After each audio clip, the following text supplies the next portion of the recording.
Assalamualaikum warahmatullahi wabarakatuh. Salam lestari, salam budaya, salam Indonesia.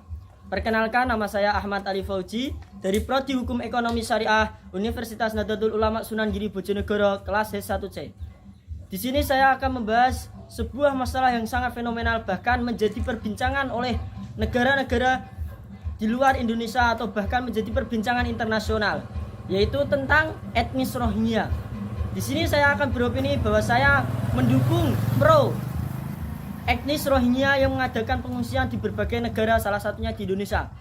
Karena menurut data dari Amnesty Internasional tahun 2011 sampai 2019-17, setelah konflik ini mulai memuncak, etnis Rohingya itu mengalami beberapa tindakan hak asasi manusia yang dilakukan oleh pemerintah junta Myanmar. Kebebasan rakyat atau etnis Rohingya menjadi sangat terbatas. Mereka mengalami berbagai kekerasan, salah satunya yaitu dengan diadakannya pajak yang sangat berwenang-wenang, sehingga mereka mengalami pengusiran secara paksa dan mereka ditindas oleh beberapa atau pemerintah junta Myanmar. Masyarakat Rohingya tengah mengalami tindak kekerasan atau pelanggaran hak asasi manusia yang termasuk dalam pelanggaran genosida internasional yang dilakukan oleh pemerintah Myanmar. Menurut Perserikatan Bangsa-Bangsa atau PBB, etnis Rohingya merupakan salah satu minoritas yang paling dianiaya di dunia. Kejahatan genosida yang dilakukan oleh pemerintah Myanmar terhadap etnis Rohingya itu sangat-sangat melanggar hak asasi manusia yang telah ditetapkan oleh PBB.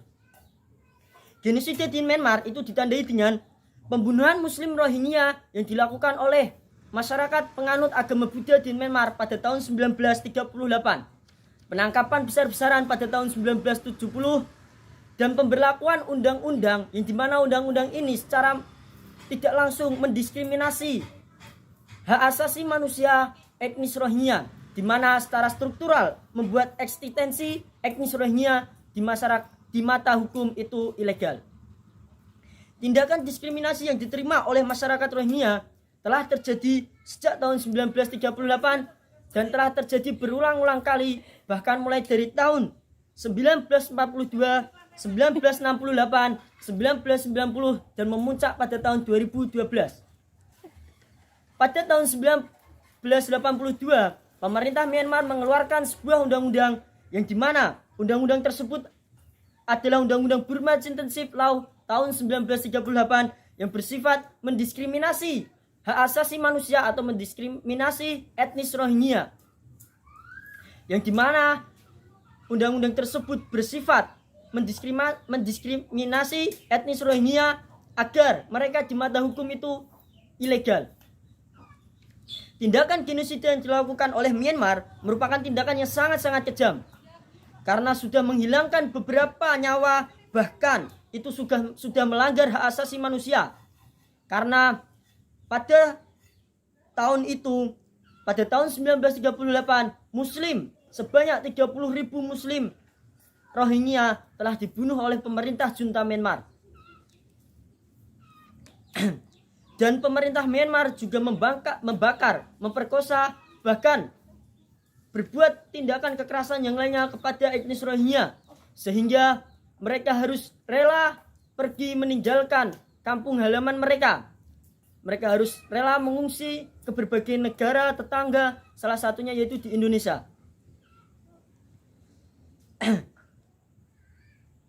Kejahatan genosida yang dilakukan oleh pemerintah Myanmar ini dianggap sangat serius karena telah melenyapkan atau berusaha melenyapkan suatu etnis atau golongan yang dimana golongan itu sangat-sangat minoritas.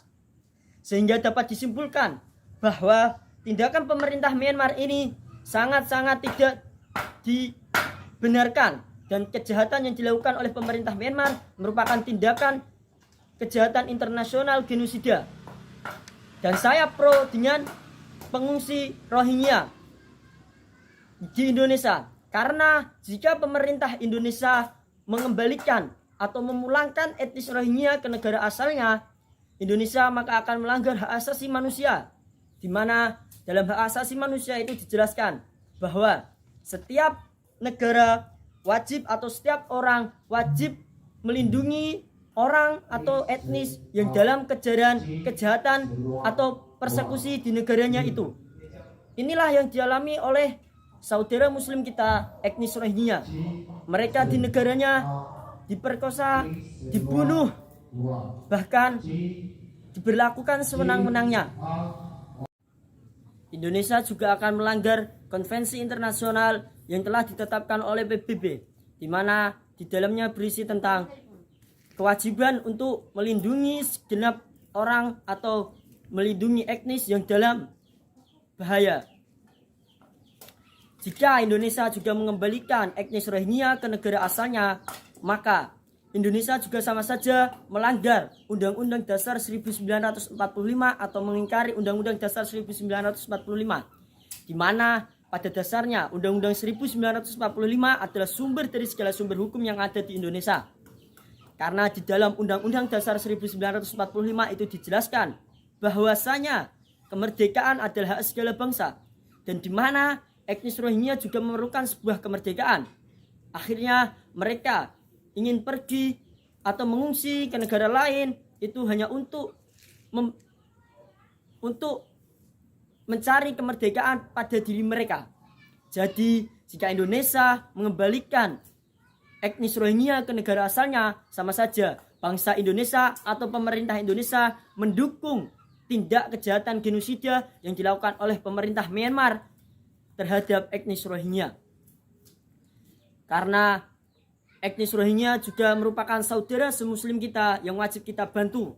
Seperti halnya kita, pemerintah Indonesia, membantu saudara kita di Palestina.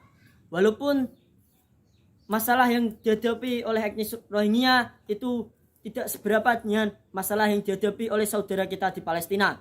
Tetapi sesama saudara semuslim, kita wajib membela saudara-saudara kita jika mereka dalam keadaan bahaya. Sebuah hadis mengatakan, khairunas anfa'uhum linas. Sebaik-baik kalian adalah kalian yang berguna untuk manusia yang lain. Sekian penjelasan dari saya. Apabila ada kata dan kurang sopan santunnya, saya mohon maaf yang sebesar-besarnya. Wabillahi taufiq wal hidayah wa ridwal inayah. Wassalamualaikum warahmatullahi wabarakatuh. Saya Meliza Wilda Aulia menyatakan pro terhadap etnis Rohingya jika mereka ditampung di Pulau Galang, Indonesia. Adapun alasan saya adalah, yang pertama, mereka adalah korban kekerasan dan pelanggaran HAM oleh militer Myanmar dan kelompok ekstrim Buddhis Myanmar. Mereka juga tidak diakui warga negara sehingga mereka tidak mendapat hak belajar, bekerja, dan kebebasan beragama. Yang kedua adalah krisis kemanusiaan. Kondisi pengungsi Rohingya sangat memprihatinkan. Mereka kekurangan makanan, air bersih, dan layanan kesehatan yang membuat mereka mencari perlindungan di negara-negara tetangga seperti Malaysia, Indonesia, dan lain-lain. Selanjutnya, tekanan ekonomi. Keterbatasan akses suku Rohingya terhadap pekerjaan dan sumber daya ekonomi di Myanmar memicu tekanan ekonomi yang tinggi. Kondisi ini mendorong beberapa individu untuk mencari kehidupan yang lebih baik di negara-negara lain. Selanjutnya, tidak ada kewarganegaraan. Fakta bahwa suku Rohingya tidak diakui sebagai warga negara Myanmar membuat mereka terlantar tanpa hak dan perlindungan negara.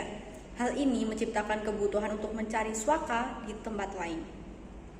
Alasan itulah yang membuat saya setuju dengan statement etnis Rohingya ditampung di Pulau Galang, agar mereka merasakan bangku pendidikan, mendapat pekerjaan, agar memenuhi kebutuhan ekonomi mereka. Sekian dari saya, terima kasih. Assalamualaikum warahmatullahi wabarakatuh. Perkenalkan, nama saya Khairul Fadilah S1C. Di sini saya akan menanggapi suatu kejadian yang fenomenal banget pada saat ini, yaitu tentang Rohingya. Pertama, menurut saya dalam konteks kenegaraan ini adalah terkait HAM atau terkait kemanusiaan. Jadi kita harus menanggulangi masalah ini. Walaupun kita tidak berwenang atau tidak bisa mengambil kebijakan dalam masalah ini, kita sebagai warga Indonesia yang baik, kita harus berpartisipasi untuk ikut campur dengan masalah ini. Kemudian yang kedua, menurut saya dalam konteks keagamaan, yaitu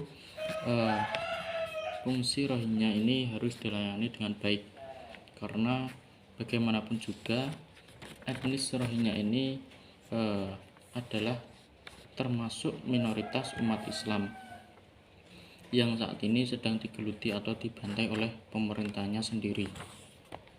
Oleh karena itu, kita sebagai sesama muslim harus bisa membantu selagi kita mampu.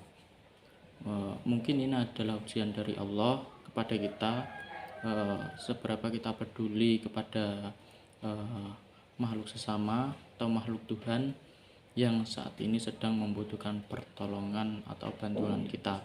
Sebagaimana kita peduli pada saudara kita muslim yang ada di Palestina, yang sebenarnya ada masalah yang lebih parah daripada masalah yang baru ini.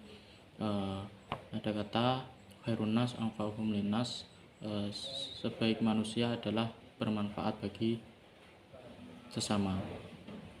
Artinya siapapun itu, siapapun orangnya, baik di dalam negeri, baik di luar negeri, kita harus tetap solid. Sekian dari saya. Apabila ada salah kata, Assalamualaikum warahmatullahi wabarakatuh.